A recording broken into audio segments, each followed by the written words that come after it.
Yeah.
Dr. Tran, What's up? how are you, sir? Good. How are you? Good. Your weekend? Good. It was good. How's yours? Good. Watch the Super Bowl with some friends. You lose money? No. I do. I can tell you're wearing red right No, now. I'm not a Chiefs fan, trust. I'm not a Chiefs fan.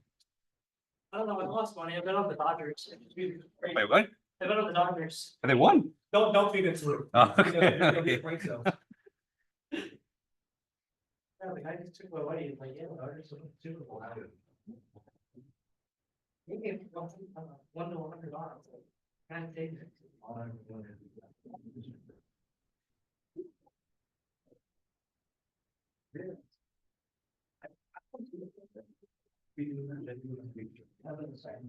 Yeah, yeah, yes.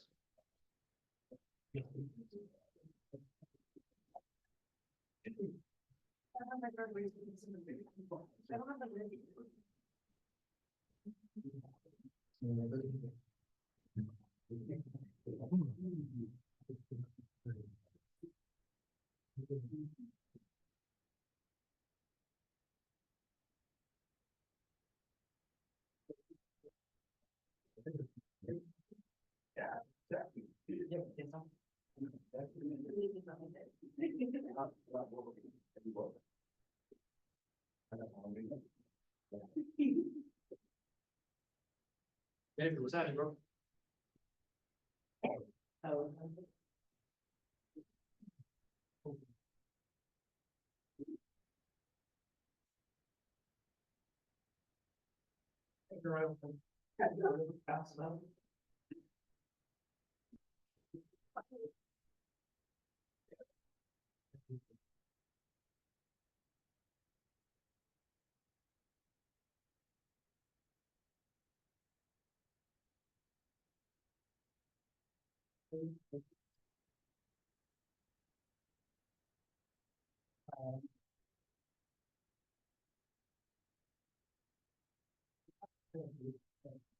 Yeah, midterm next week, right?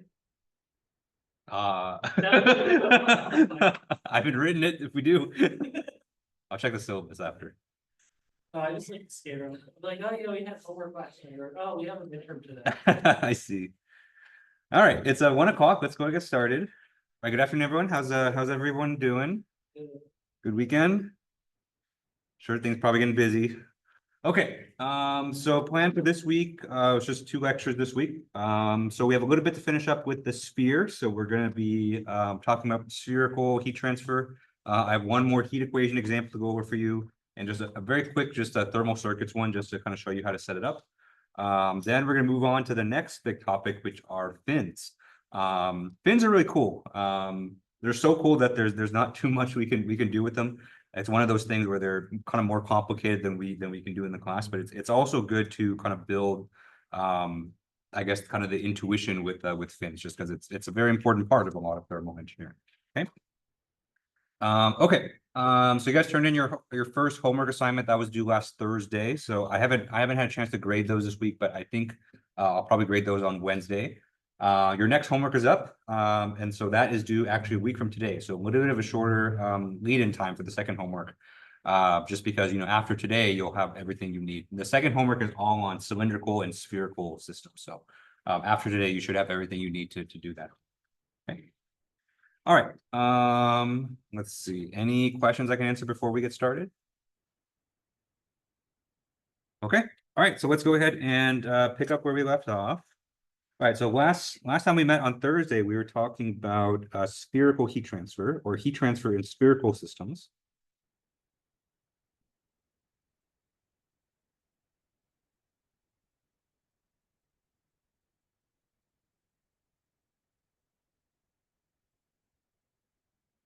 Okay. And I think the last thing that we did, we did just a very simple example of solving the heat equation in spherical systems. So let's start with that. So let me just let's write out the heat equation in spherical coordinates.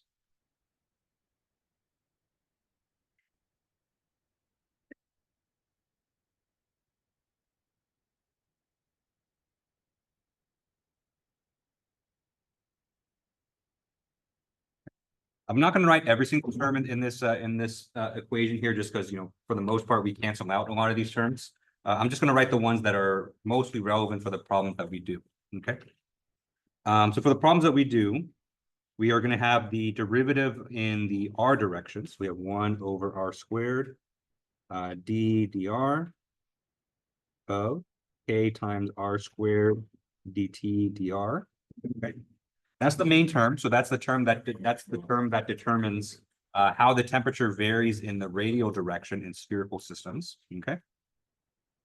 After this, there's a couple other terms that we had. You can kind of look back in your notes for those, but remember we cancel those out usually due to our assumptions. Okay. Another term that most of the time we cancel out, but today actually we're going to do an example where it doesn't cancel out, is this Q dot term. Okay. Remember, this Q dot is thermal production.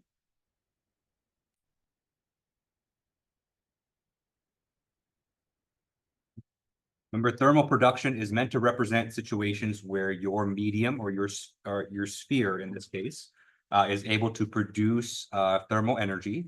Okay. Again, thermal production is something that's quite rare in most cases. It's very rare to get a material that can produce thermal energy throughout its entire being. But it does happen sometimes, especially for cases where you have a material that's usually chemically reactive, or maybe there's electric heaters that are kind of strewn throughout the medium. So it's good to know how to deal with situations like this. Okay. And all that's equal to 0. Okay.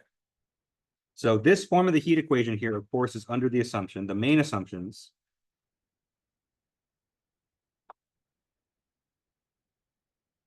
Okay. First assumption is that we are under steady state conditions. Right. Steady state, all that means is that we have the time derivative term go to 0. Okay. We're pretty much always going to make that assumption, for the most part in this class. There'll be 1 week where we lift that assumption, but for now, always assume that it's steady state. Okay. The second assumption that we always make is that we have a 1D heat transfer. Okay. It's 1D heat transfer in the radial direction.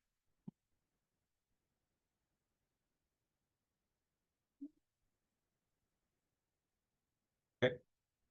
And so that's exactly what our equation shows, because we have derivatives in the r direction. Okay.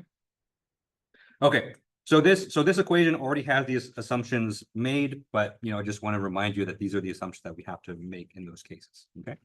The other thing that we went over at the end of class last time was this idea of a thermal resistance, right? So let me bring that up again. Okay.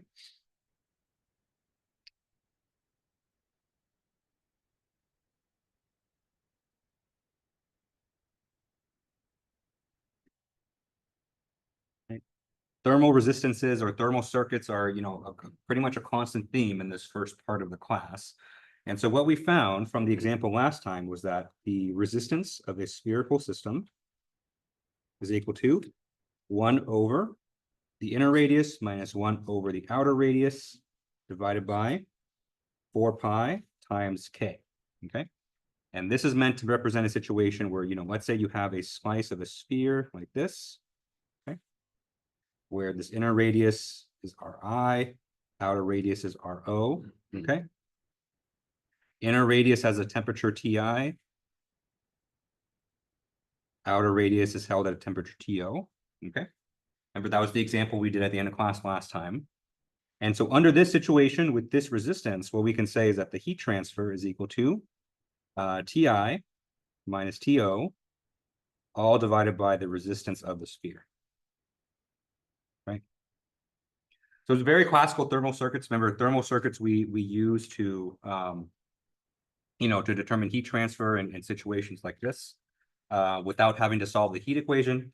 And so if you have a situation where you can use thermal circuits, especially when you have a multi-layered situation, just like problem 4 on homework 2, definitely you want to use thermal circuits for those cases.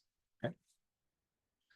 All right, so that's pretty much everything that we need. And so hopefully you guys are seeing a pattern for the last few weeks where, we introduce a certain type of geometry, either a planar system, cylindrical system, spherical system. We solve the heat equation type problems on them, and we solve thermal circuit type problems on those ones. Okay. And spheres will be kind of the last one that are kind of part of this unit. Okay. Any questions on anything so far? This is just kind of a recap from last time. Can you just scroll up? Can I take Oh, a yeah, look at sure. the objectives? 100%. Okay, so let's do another heat equation type example because we haven't done one with thermal production. Okay, so in this example, we're going to do a solid sphere with thermal production.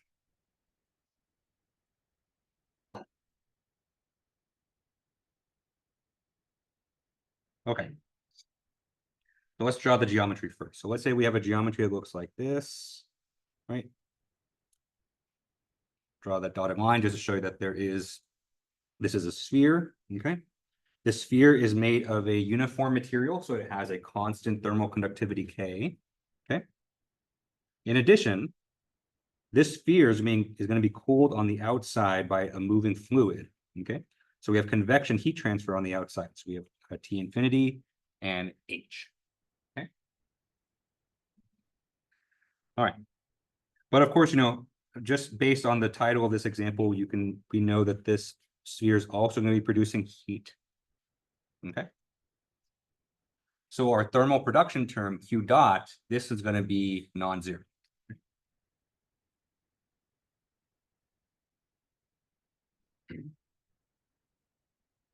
Okay. So in this situation, what we want to do is we want to solve. Okay.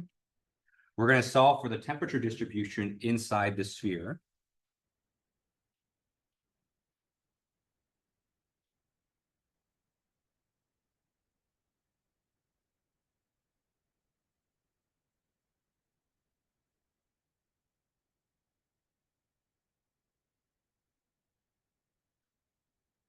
Okay. And so that means we're going to be solving the heat equation. Any problem that asks you to solve for the temperature distribution or a function of the temperature, that is a heat equation type problem. Okay.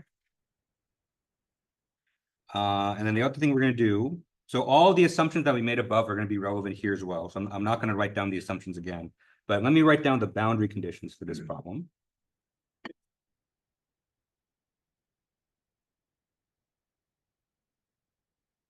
Okay. One of the boundary conditions should be pretty obvious from the geometry of the problem. The other boundary condition is going to be an implied boundary condition because we have a solid sphere. Okay, I'll remind you what that means in a second. But first one we have, it represents convection heat transfer on the outside of the sphere. Okay.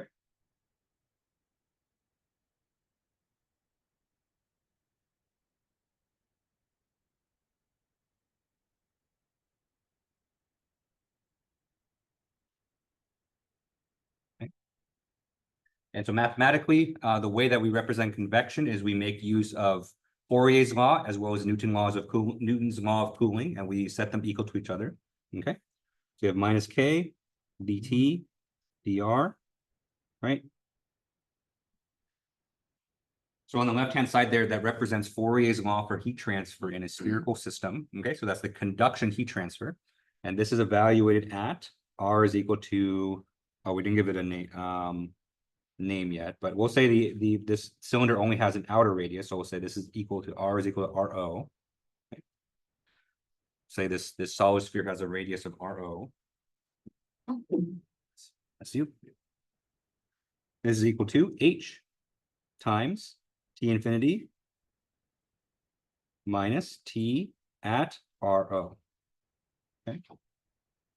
And so the right-hand side of that equal sign, that is Newton's law of cooling, which is heat loss from the sphere at RO. Okay.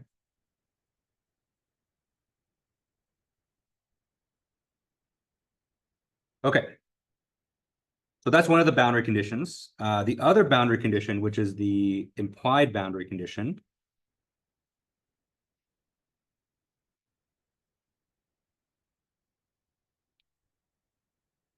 Okay. Remember, we last week we did an example with the solid cylinder, where we had to do an implied boundary condition. Okay. Right. So the implied boundary condition, all it basically states is that the temperature at R is equal to 0 must be finite. Okay.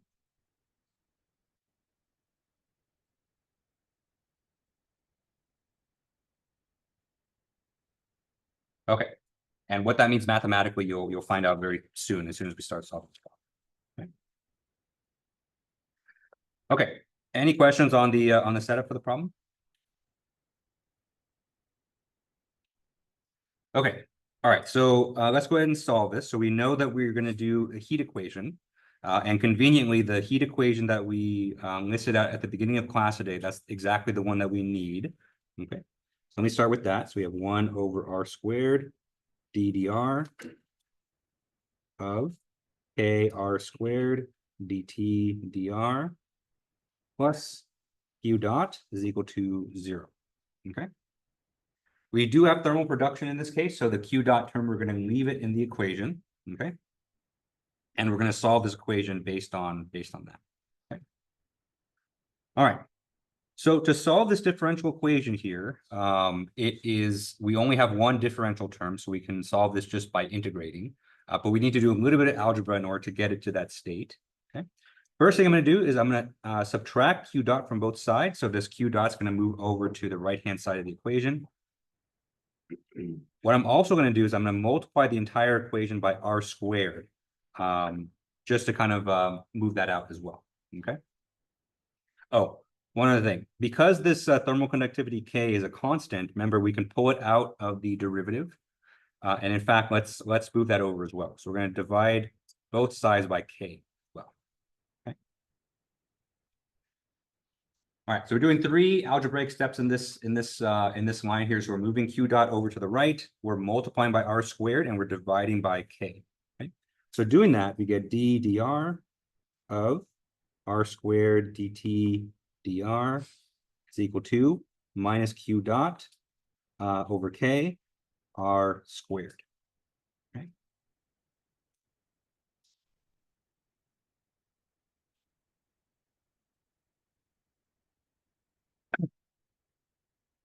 All right, and so that sets us up really well, because what that does is that this isolates the r derivative on the left-hand side. So let's go ahead and take the integral of both sides, okay, with respect to r.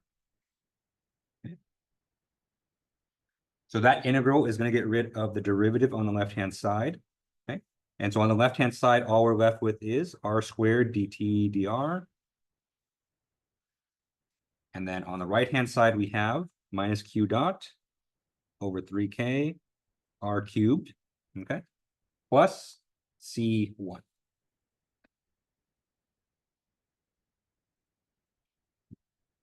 Remember, we're doing indefinite intervals here, so we have to add the arbitrary constant. And then eventually we're going to apply the boundary conditions to solve for that constant. Okay. Okay. So we need to integrate one more time, because eventually we need the function t of r. So let's divide both sides by r squared. Okay. So we're going to first need to isolate the dt dr on the left-hand side. And so on the left-hand side, we're left with dt dr is equal to minus q dot over 3k r plus c1 divided by r squared. Okay.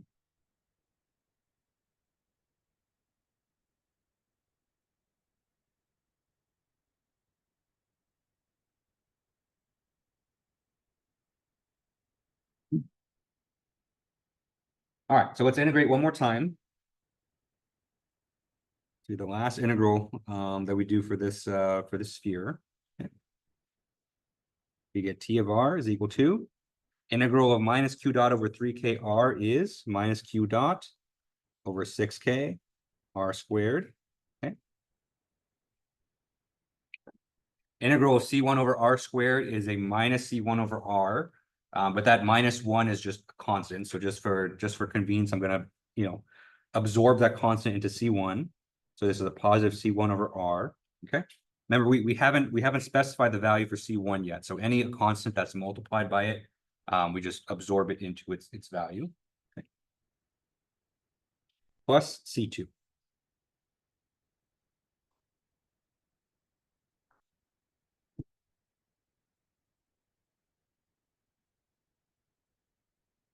Okay, and so this is our general solution.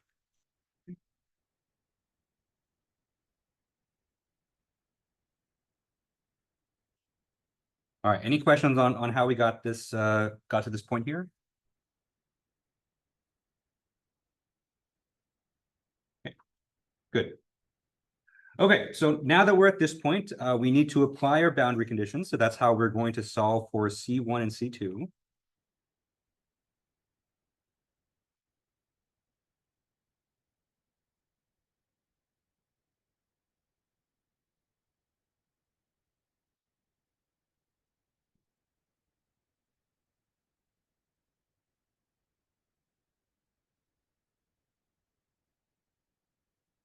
Okay. So you can apply the boundary conditions in any order, but just because I know it's going to make things simpler, let's apply the implied boundary condition first. Okay. Okay. So the implied boundary condition, remember what this means is that our temperature must be finite at R is equal to 0. Are you missing a negative on the second term? The C1? Yes. Yeah, so yeah, normally you would have a negative there, but since C1 is undetermined at this point, we just absorb that -1, yeah, into the value of C1. Thank you. Yeah. Mm-hmm.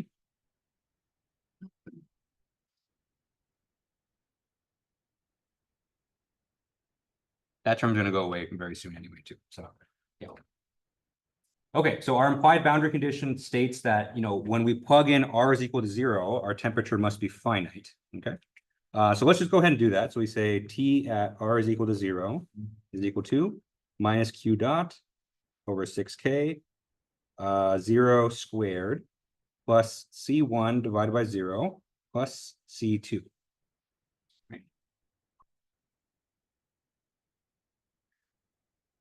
Okay, so this implied boundary condition is basically telling us when we plug in R is equal to 0, this must be finite, right? So let's check to make sure that all these terms are finite. So finite, all that means is that it's something less than infinity or negative infinity. Right? So we have minus Q dot over 6K 0 squared. So this is actually equal to 0. So 0 is finite. So this is good. Okay. Okay. We have C2 on the right. So C2 is just a constant. C2 doesn't care whether we're at the center or we're wherever else. Okay. So C2 also is a constant, so we say this is finite. Okay. The issue, of course, is with this term right here, right? So if you remember when we did the example with the solid cylinder, so with the solid cylinder, we had a natural logarithm term. And natural logarithm, when you evaluate it at 0, is undefined. And so same thing here. So we have something that's divided by 0. This is undefined. Right? And so there's no way for this temperature distribution to be finite at R is equal to 0 if this term exists, okay? And so what we're going to do, since this is undefined at R is equal to 0, and R is equal to 0 is part of our domain here, we're going to just get rid of this term.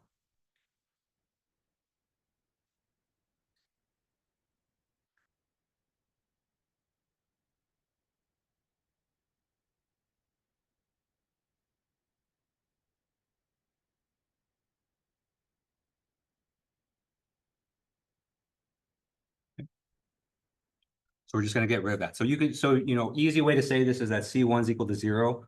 But technically we're saying that this term we're kicking it off the island. It can't exist anymore. Okay.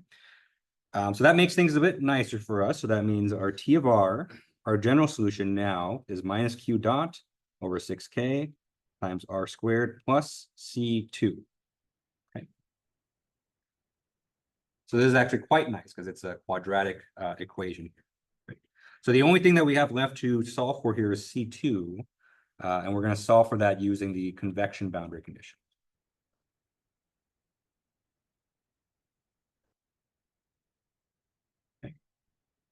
But any questions about the reason why we're eliminating the C1 term here? Okay, all right, so let's go ahead and apply the second boundary condition and solve for the value for C2.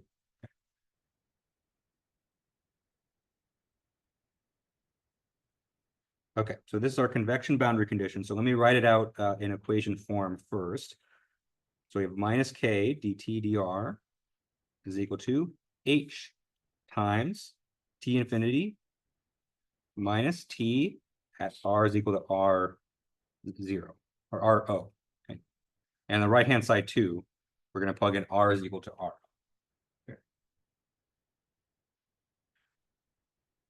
Okay, so let's plug in our general solution into this expression here, and then we're going to get one equation to solve for C2.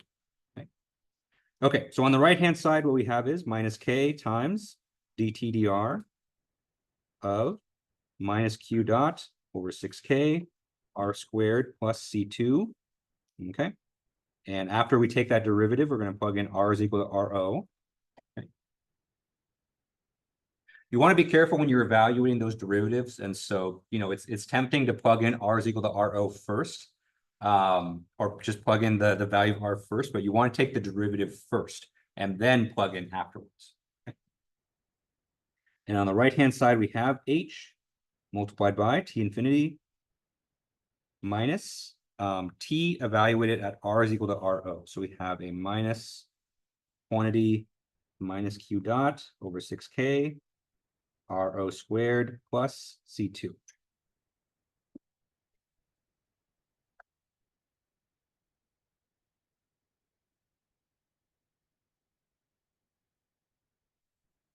Okay, and so there is our C2, and thankfully C2 only appears once, and so this will just be kind of more or less algebra. Okay, so let's go ahead and solve for C2 from this expression. Okay, first let's evaluate the derivative. So on the right-hand side, we have minus K. We take the derivative of the stuff in the brackets, and so the C2 term is going to go away.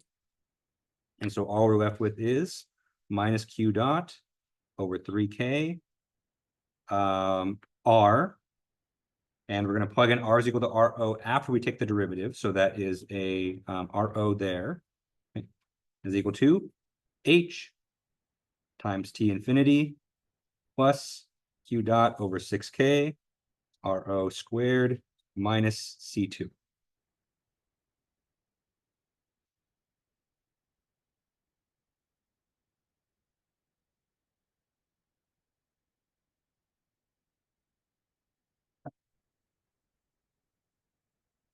Okay. Question? Yes. See how right under the line where it reads convection BC? Yeah. You see how it reads the derivative of T over the d dr? Mhm. And then you plug in your T and then you take the derivative, right? You take the derivative with respect to R, then you plug in for R. Correct. Yeah.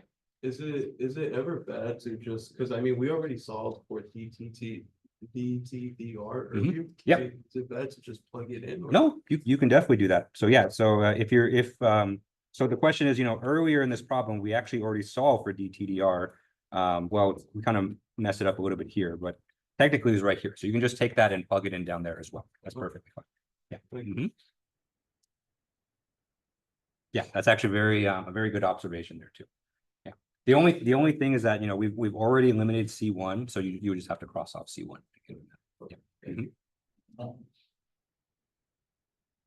Okay, so we have a little bit more algebra to do. So first thing we notice on the left-hand side, we have two negatives that are going to cancel out here. Okay. We have a K up top, K on the bottom, so those ones are also going to cancel out. Okay.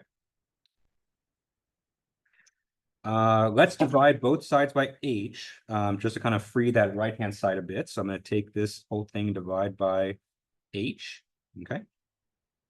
And so on the left-hand side, we have Q dot over 3H RO is equal to T infinity plus Q dot over 6K RO squared minus C2.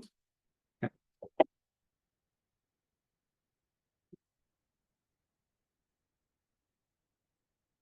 Right. So it's a little bit messy because we have 3 terms, but this can be solved pretty straightforwardly for C2. Okay. So I'm going to take C2, I'm going to add it to both sides, and so it ends up over here. And then I'm going to take this Q dot over 3H RO and move it to the right-hand side over here. Okay.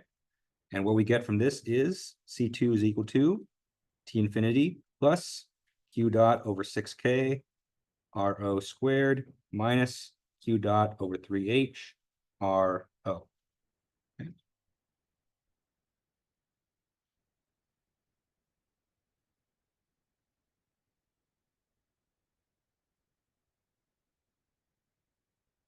Okay.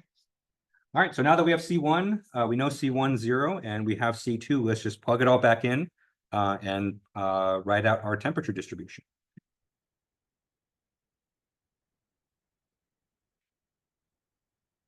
So we're going to plug everything back into the general solution.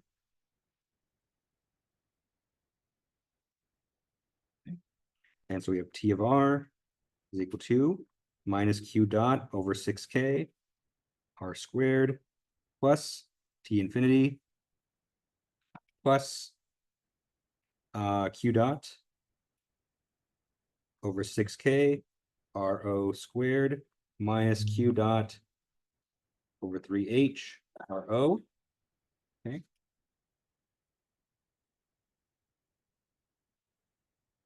And you can just leave the solution like that. So this is perfectly fine. But if you're a little bit, OCD like me, you can see that we can actually combine 2 of these terms. Okay. Right. So both of these terms have the exact same coefficient, Q dot over 6K. And so if we combine them, we can make the solution look a little bit neater. Okay. But again, this is not necessary. You can just leave it as it is right here. And that's perfectly fine. But if you combine those terms, you get Q dot over 6K RO squared minus R squared minus Q dot over 3H RO plus T infinity.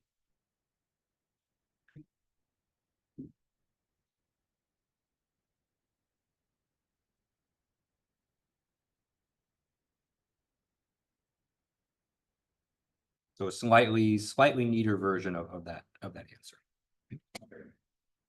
Okay, but this example, hopefully this one's useful to you. This one's similar to one of your problems on the homework.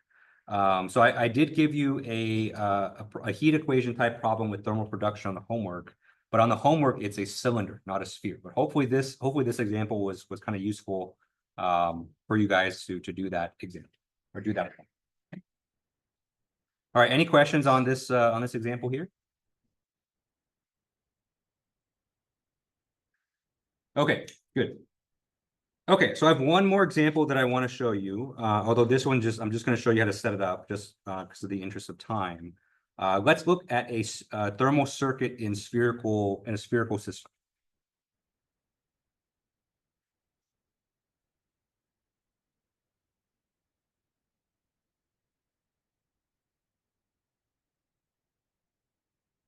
Okay. Okay. So I don't want to spend too much time on this just because we've done a ton of examples with thermal circuits already. This one is not really that much different. The only thing you have to change here is that your formula for the thermal resistance is going to be different for a sphere. Okay. So actually, let me do an example here that's actually quite similar to your homework. So the thermal circuit problem I gave you in the homework is fairly straightforward, although there's I think the situation I think is kind of interesting. Hopefully you guys enjoy that. But let's look at a situation where we have a multi-layered spherical system.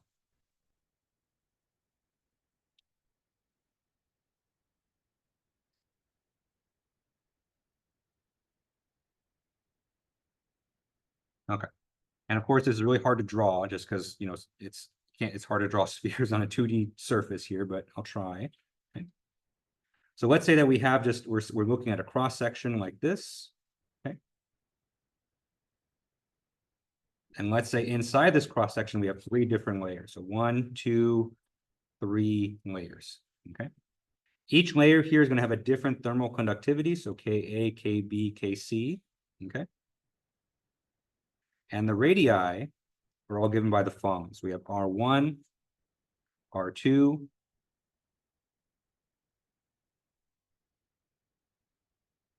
R3 and R4. All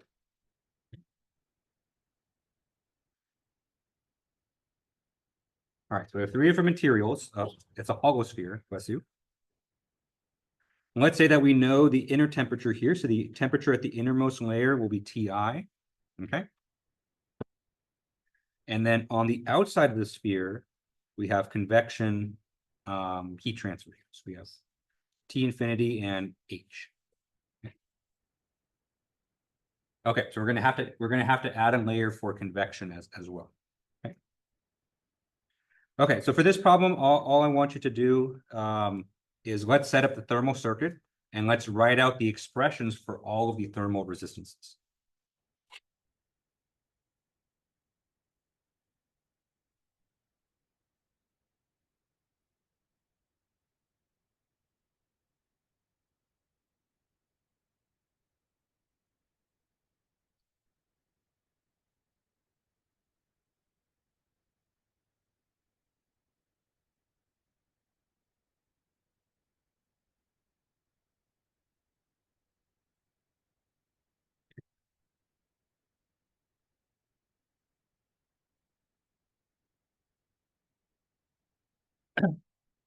Okay, so from the diagram here, you can see we're gonna have four resistors. So we're gonna have three conduction resistances for layers A, B, and C, and we need a convection resistance for the outside. Okay. Okay, so our thermal circuit here is gonna have four resistors.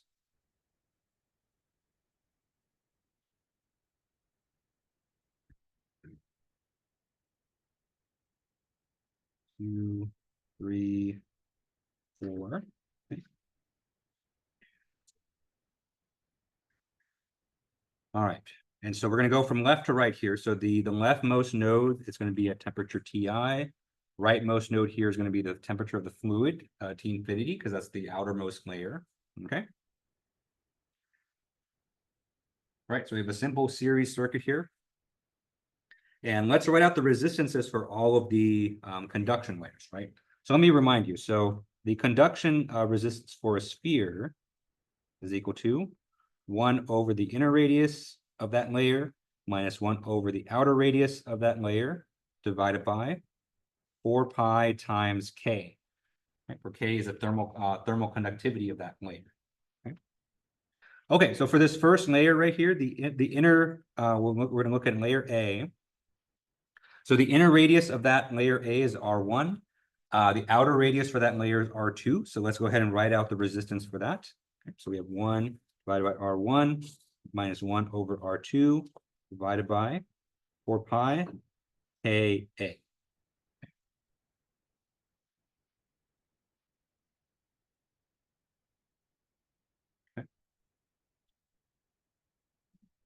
I think the thing to be careful of here is just to make sure that you get the ordering correct. So make sure you have the inner radius minus the outer radius on top, and just make sure that you use the right radii for this. You'll see. I think the difficulty with these thermal circuit problems, and I've already kind of talked to some of you about this, is that there's a lot of numbers involved here because there's a lot of just parameters. There's a lot of lengths and things like that. So just make sure you're staying organized and you plug in everything where it needs to be, because it's very easy to get lost. Okay, second layer, the inner radius for layer B is R2 and the outer radius is R3. Okay. So that is 1 over R2 minus 1 over R3 divided by 4 pi KB. Okay.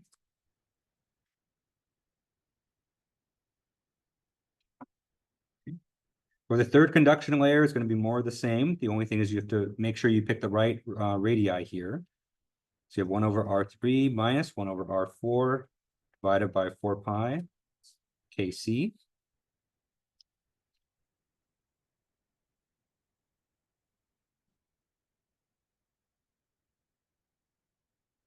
All right, and then we get to the convection layer. So for convection, we know the resistance for convection is 1 over H times A, okay? Where this A, remember, represents the surface area.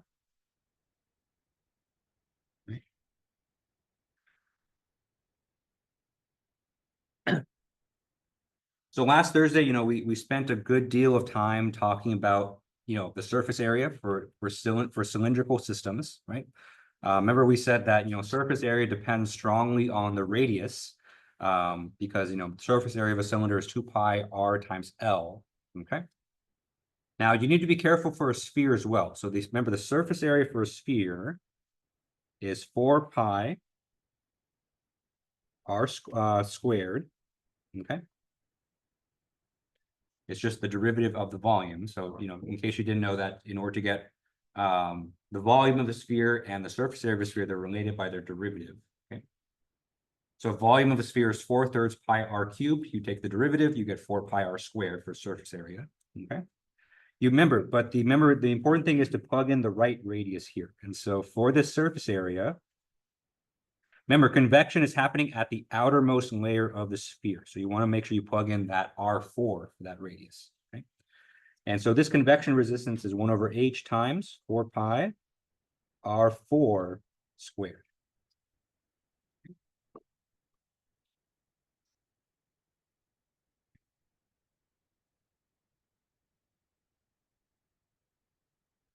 All right. So that's that problem. So we have the thermal circuit. And so let's say that, you want to compute the heat transfer from the innermost layer to the fluid, right? And so you can do that with this circuit. So just to make my life a little bit easier, let me label these resistances. So we'll call this R1, R2, R3, and R4, okay? And so to get the heat transfer, we're going to take the temperature difference between the innermost layer and the fluid, so that's Ti minus T infinity divided by the sum of all the resistances in between. So this is R1 plus R2 plus R3 plus R4. Right?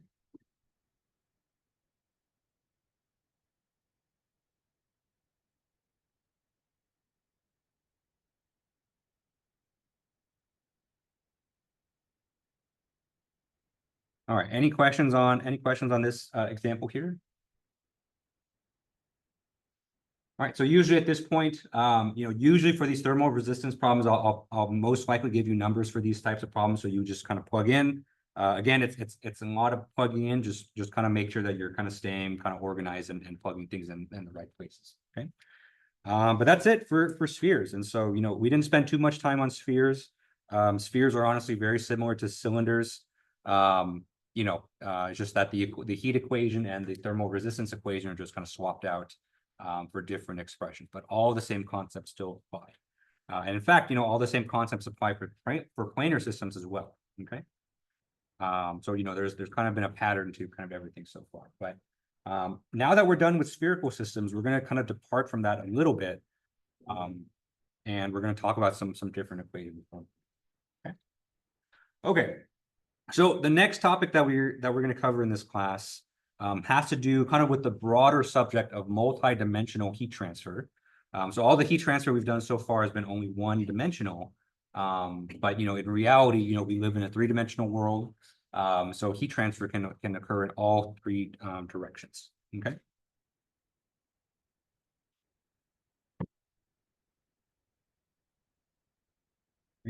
So the broader topic of this section is just heat transfer in multiple directions. Okay. But we're going to pay special focus to a certain specialized topic called fins.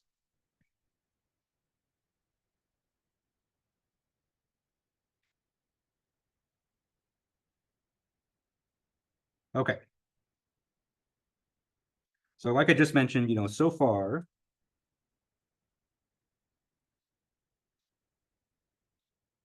we've only really covered heat transfer in just one direction, 1D.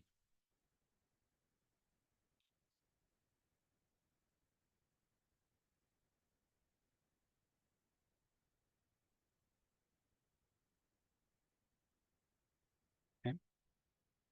So all the heat equations that we solve for are in 1D. All the thermal circuits, that we've been solving for has heat transfer going only in one direction. Okay. But in reality,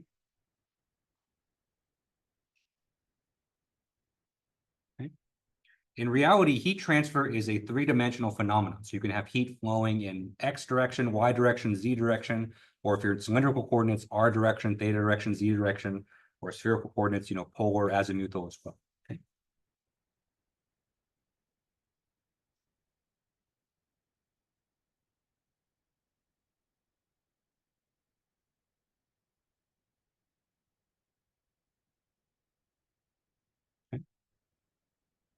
And so while there are a lot of practical situations where you can kind of assume one-dimensional heat transfer, that of course that's not going to cover everything that you're going to see out in practice. Okay. The unfortunate thing is that once you start getting into multi-dimensional systems, it becomes a lot more difficult to mathematically solve these types of problems.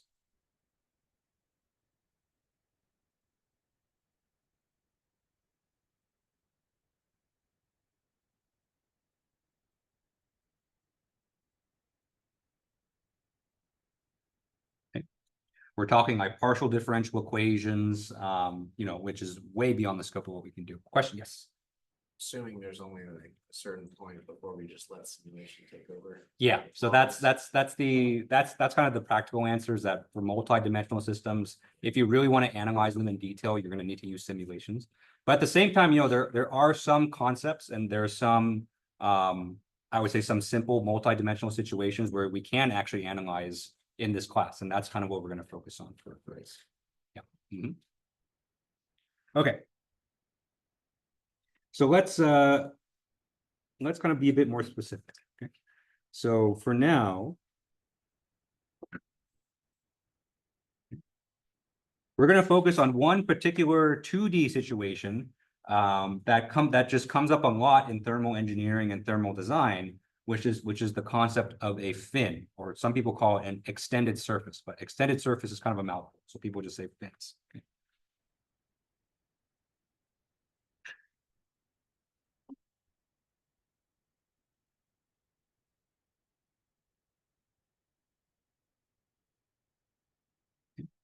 So let me draw a picture for you just to kind of show you what a fin is. Okay. Okay. Okay. So let's look at a situation like this where we have, maybe we have some situation like this where we have the top part of this solid here is held at some temperature T1. Okay. And let's say that goes down to the bottom T2. Okay. And the T2 here is going to be another solid here, right? And if we know that T1 is greater than T2, then we know that heat is going to flow from the higher temperature to the low temperature, right? So heat is going to flow via conduction, okay? So we're going to have conduction heat transfer that goes from the top of this geometry down to the bottom, okay? Just purely based on the temperature difference, okay? Okay, and the reason I kind of drew it like this is, let's say that we also have some kind of fluid that's flowing past this surface, okay? So we have convection heat transfer, T infinity and H, that's flowing past this fin, okay? And let's say that the fluid temperature T infinity was less than T1 and less than T2, okay? So what that means is that on the lateral surface of this geometry here, we're also going to have heat loss due to convection.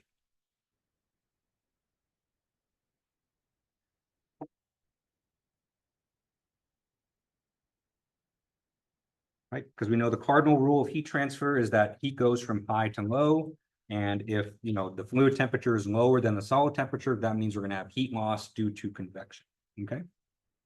Now this may seem like kind of a pretty standard case, but unlike all the cases that we've seen before, the direction of the conduction heat transfer and the direction of the convection heat transfer are perpendicular to each other, or they're in different directions. Okay.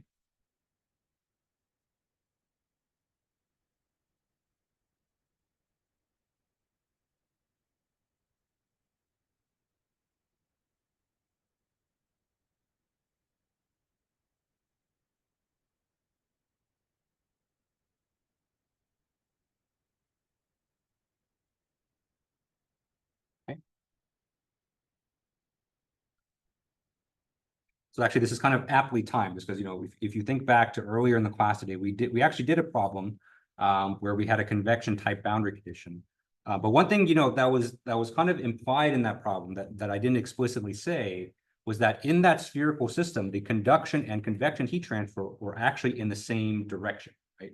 So we can make that exact relationship where we can say that the conduction heat transfer equals the convection heat transfer. Fourier's law is equal to Newton's law of cooling, and that can solve our thing, right? But when they're in different directions, this kind of changes how we relate the two.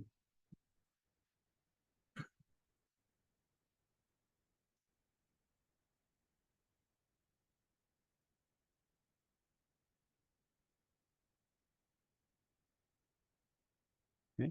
They are related, of course, and so, you know, we are going to be able to find relationships between the conduction and convection heat transfer, you know, but they are quite different. Okay. The main reason being is that the conduction heat transfer is going down, kind of down the barrel of this extended surface, right? And so if we assume that this surface is cylindrical, right, then the conduction heat transfer is passing through this kind of cross section of that extended surface. Okay. Meanwhile, the convection heat transfer is going out the surface area, right? So the areas in which they're operating on are different from each other, right? So that means we're going to need to change up our equations a bit.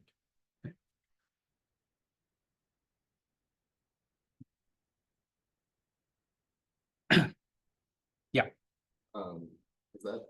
Is that gonna be affected by the gradient?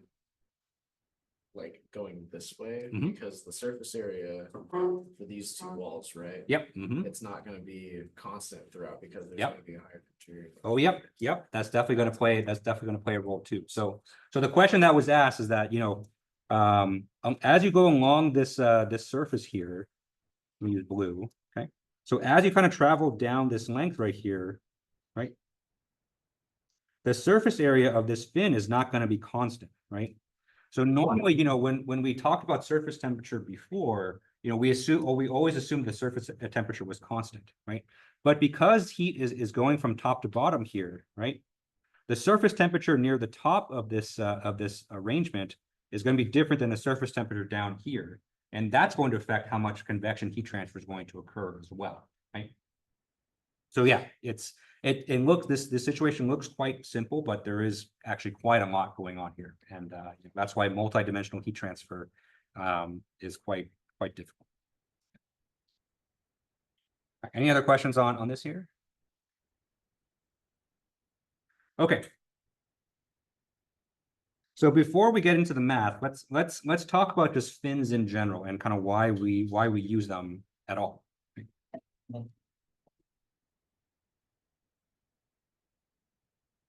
Right.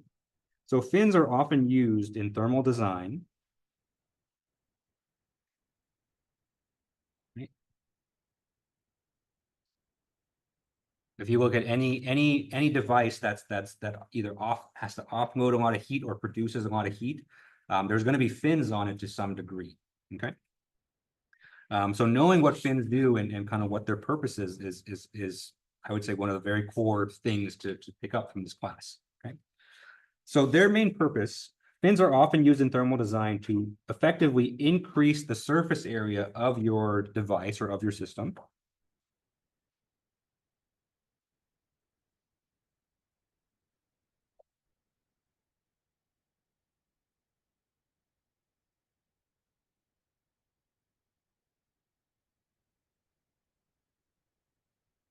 Okay.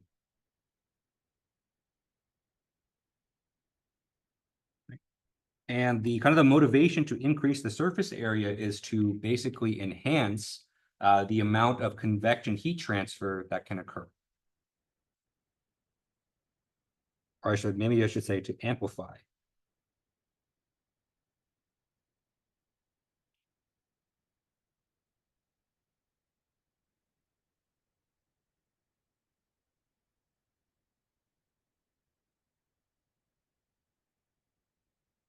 Okay.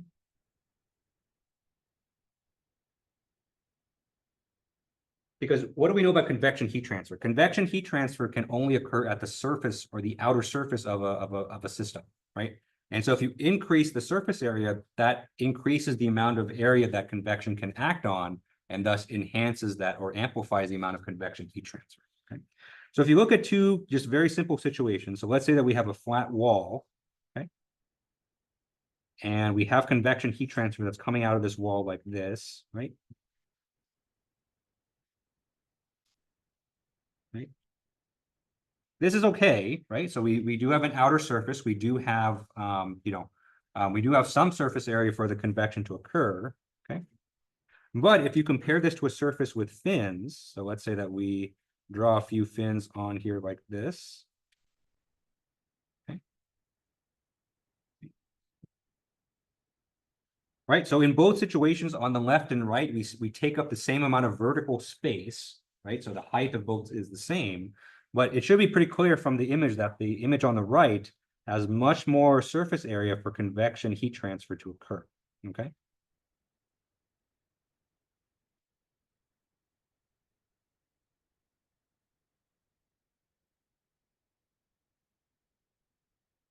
I wasn't going to draw all these arrows, but I've committed to this point. I'm gonna finish it.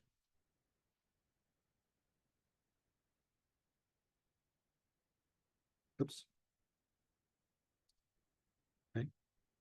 So you have more surface area, basically more opportunities for convection heat transfer to occur. Okay. Right.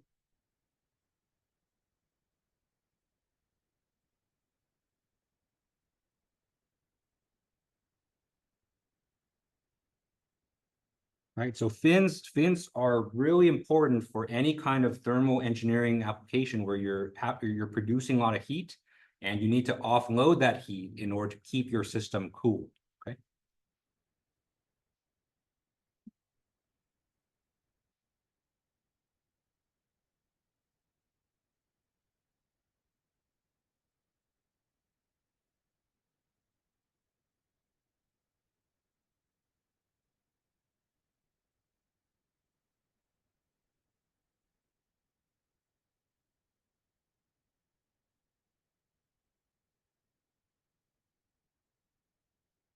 Okay. So applications like engines, engines are probably the quintessential example of this. So engines are going to have a lot of fins on there to keep it cool because engines produce a lot of heat. Okay. This is becoming a lot more important in electronics too. So, for those of you who have designed your computers, you've probably seen something. It may not look as obvious as this, and so not a lot of fins are just little, just slabs just sticking out, but they have some way to increase its surface area, right? So the idea of increasing surface area to increase the convection heat transfer is something that's pretty ubiquitous in thermal design. Okay, so while we can't we're not able to solve the heat equation in multiple dimensions, we can look at kind of a very kind of applied example like this and kind of build our intuition and solve the equations in a situation like this. Okay. Any questions on this? Okay. All right. So let's get into the math. And so we're going to well, I'm not going to derive it just because it kind of takes too long, but I'm going to show you the fin heat equation.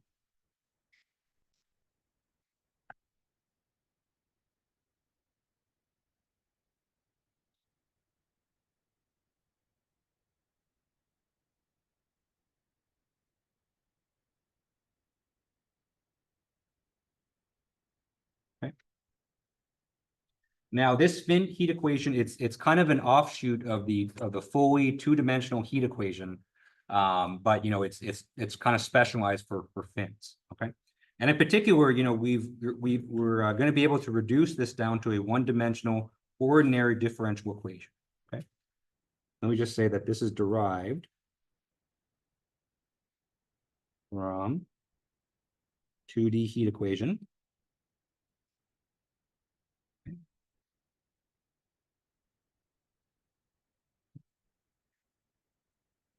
And I won't say anything more than that, just because it's more important that we actually work with the equation than we actually derive it. Okay. Okay, so the situation looks like this, and so we're going to look at just a singular fin. Okay, and we're going to be a little bit arbitrary for now. So we're going to actually account for the fact that the fin may actually change cross-sectional area, okay? So let me do this, okay?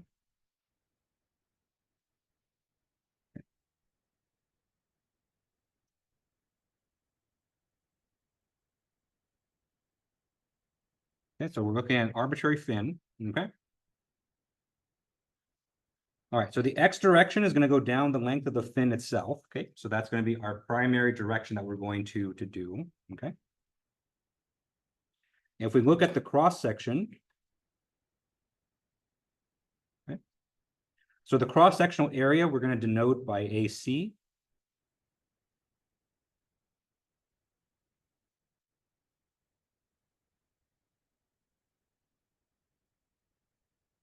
Okay. And as you can tell from the image here, the cross-sectional area, we are going to allow it to change.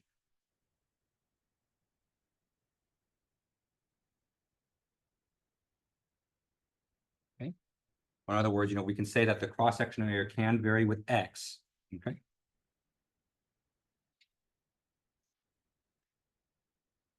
The other thing that we're going to have to keep in mind is the surface area. Okay. Okay, so surface area, we're going to call it AS.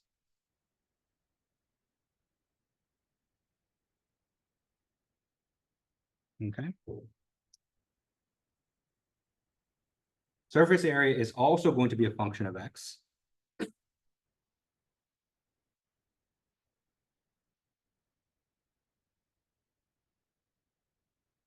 Okay. But for the surface area, we're actually going to give it a specific formula. Okay. So the surface area is going to be equal to the perimeter at a certain value of X multiplied by the distance down the length times X. Okay. All right, so P of X, this is the perimeter of the fin at location X.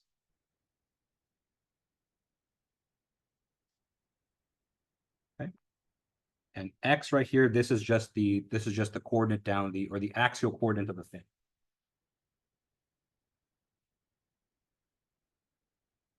Okay. Basically, what this formula is saying is that if we're at some coordinate X, right? So let's say that we're at this point right here. Okay. AS represents the total surface area of the fin up until that point. Okay.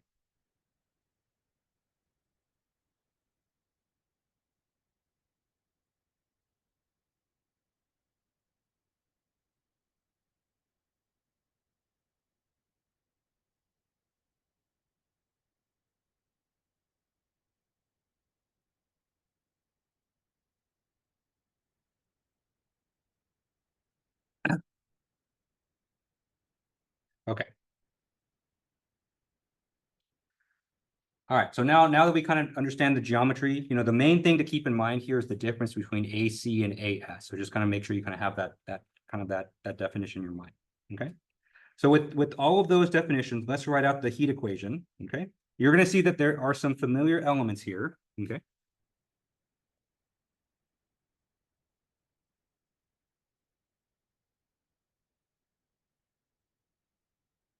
Okay. And again, remember, this is kind of a simplified version of the 2D heat equation.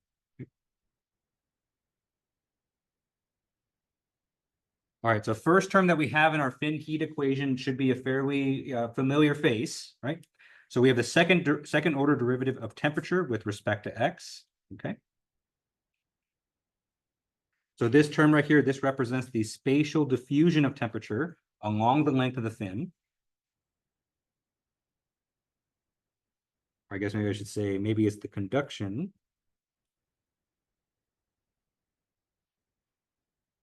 This is the conduction heat transfer along the length of the fin.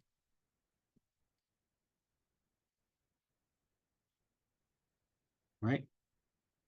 That's exactly as we had it in our 1D heat equation. So if you think back to, first week, second week, we were solving equations with the second order derivative, right?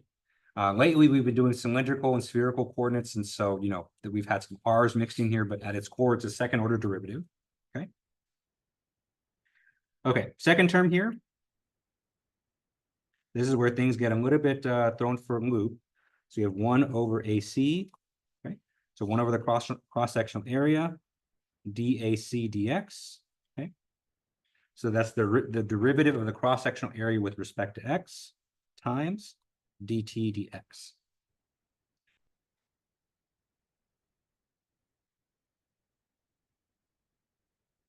All right, so for this term right here, the most prominent player here is actually the middle term, so dAC dx. And so what this term does is this accounts for the fact that heat transfer can change if the cross-sectional area changes as well.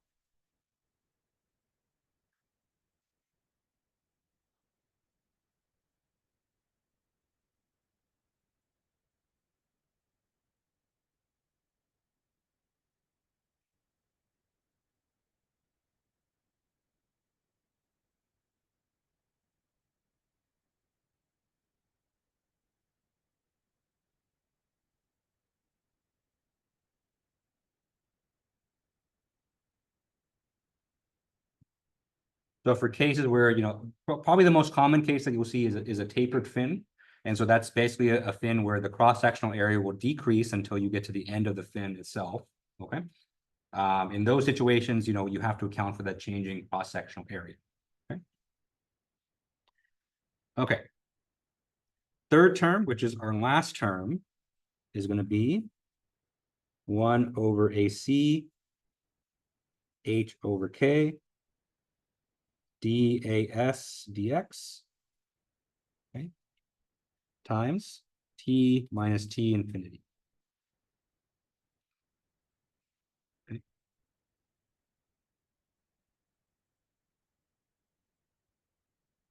All right, and so this last term here, you can probably guess just by the presence of H. This term here represents the convection heat transfer from the surface area to the fluid.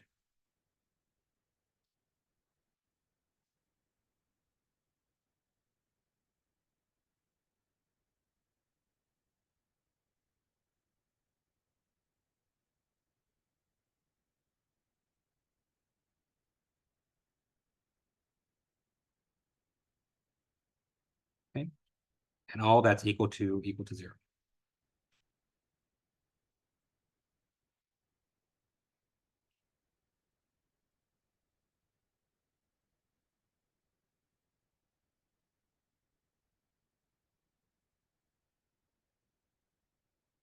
Okay. So this equation, even though it's still kind of looks like a mess, and so there's still a lot going on, it's actually better than the 2D heat equation. You'll have to kind of trust me on that. Mostly just because there's no partial derivatives here. Everything is a first order derivative, and we only have one independent variable, which is x. Okay. Any questions on this equation so far?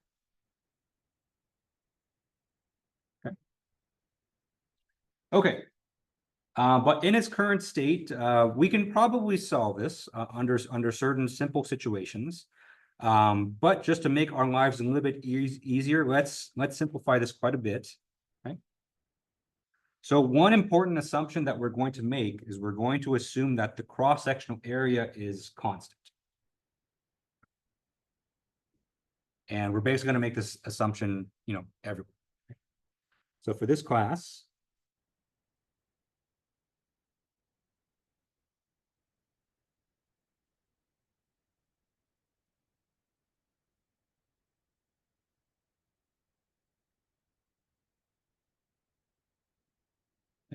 we're going to assume the cross-sectional area is constant. Okay.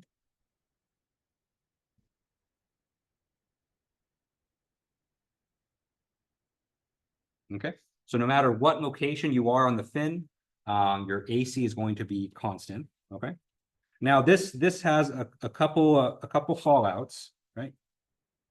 So if our AC is constant, that means if we take the derivative of AC with respect to x, right? Derivative of a constant is just 0. Okay. And then when we come back up to the equation up here, we can see that we do have one term that has dAc dx, which is our second term right here. Okay.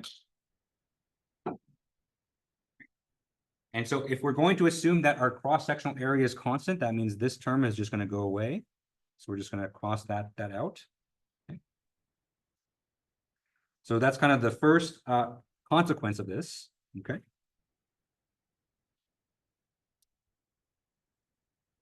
The other consequence is that if the cross-sectional area is constant, that means our shape is going to be constant as well.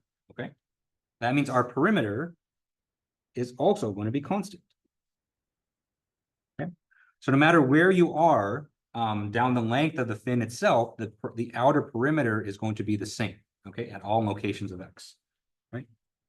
Now, perimeter is not in our fin equation explicitly, but it is implied in the surface area, right? And so if you come back up here, you can see that the surface area is equal to the perimeter times X, right? Right?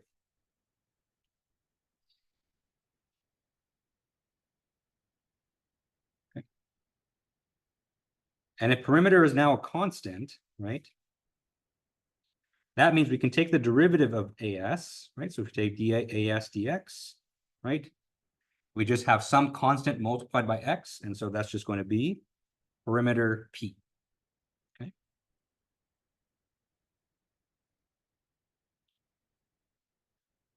Okay. And so if you plug that back in up here, okay, this DAS dx term does actually show up in our equation, okay? And it shows up right here, okay? All right, so under the assumption that the cross-sectional area is constant for this DAS dx, we can just plug in P, okay? And if we know AC is a constant, that means everything in this parenthesis here is just going to be a constant. Okay. Okay. So there's a lot going on there. So let me write down the final fin equation that we're going to be working with.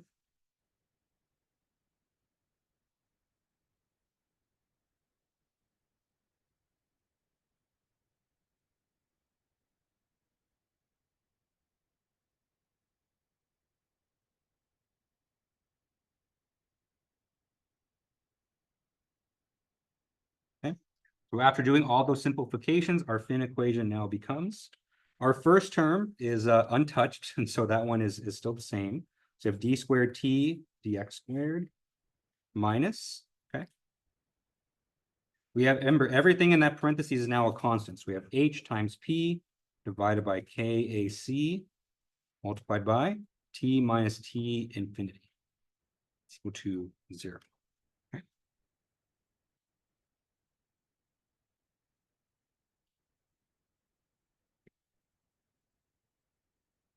Okay. Let me go ahead and circle this guy.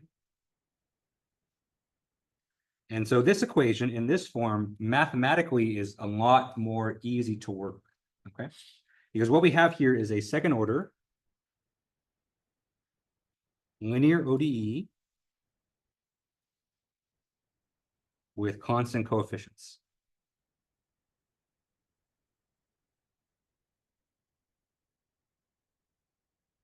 Okay.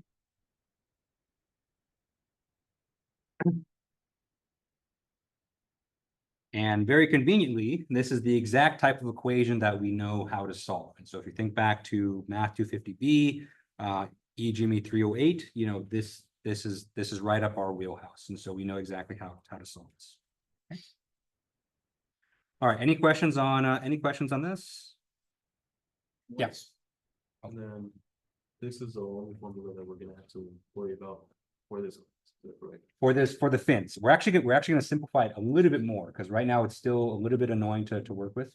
But essentially, this is the equation we're going to solve for the fins. Okay. Yeah. Questions? I got it. Okay. Okay. So we're going to be solving this equation. You know, we can technically solve it from here, just like this, but let's simplify it a bit more. Okay.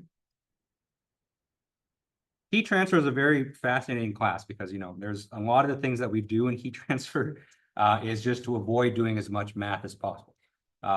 There's still a lot of math to be done, so I can understand why they do this, but sometimes it just adds more confusion because you kind of introduce a lot of extra terms, a lot of extra terminology. It's just there to avoid doing math, or a lot of it's there just to avoid doing math. Okay. So this equation, we can solve it as it is right now. So this is no problem. The only issue is that this equation technically is non-homogeneous.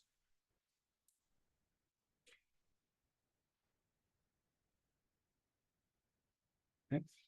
And so essentially what that means is that, we'd have to solve the equation twice. So we'd have to solve for a general solution, and then we'd have to solve for a particular solution to the non-homogeneous term, combine them together, and then apply boundary conditions. And that's, heat transfer people are lazy, so they don't want to do that. So in order to avoid doing that, we're going to make a clever change of variables, which I know this seems like it's making it worse, but it actually does make it a bit better. It's not that bad.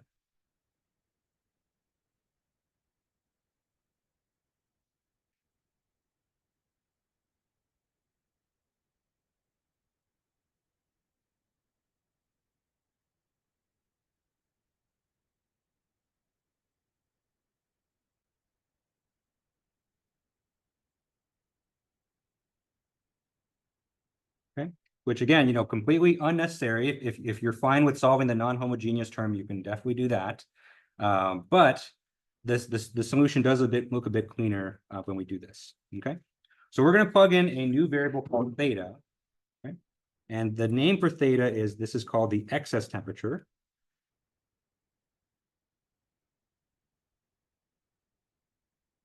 Okay, where the excess temperature is defined as T, the temperature, minus T infinity. Okay.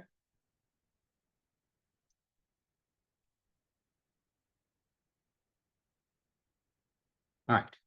And so what that's going to do is that, and we are almost out of time, so I'm just going to talk about this really quickly. Okay. What that's going to do is that it's going to replace everything in here by theta. Okay.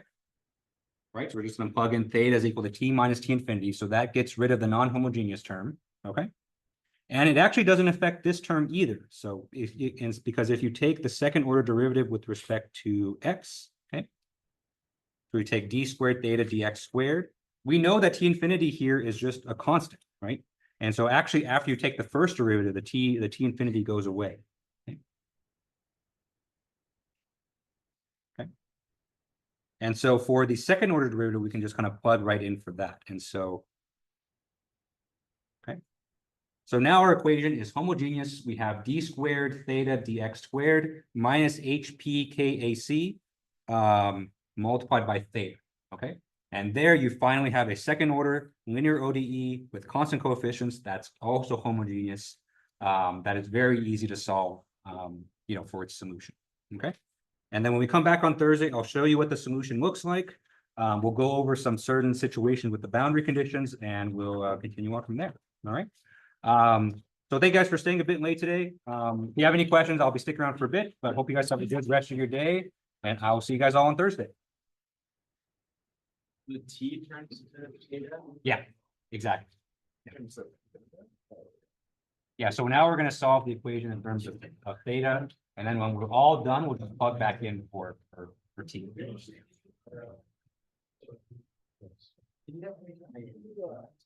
I appreciate lazy competition.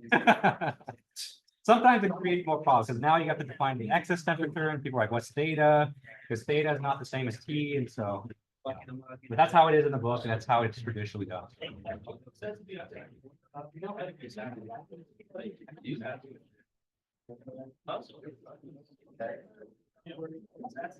really want to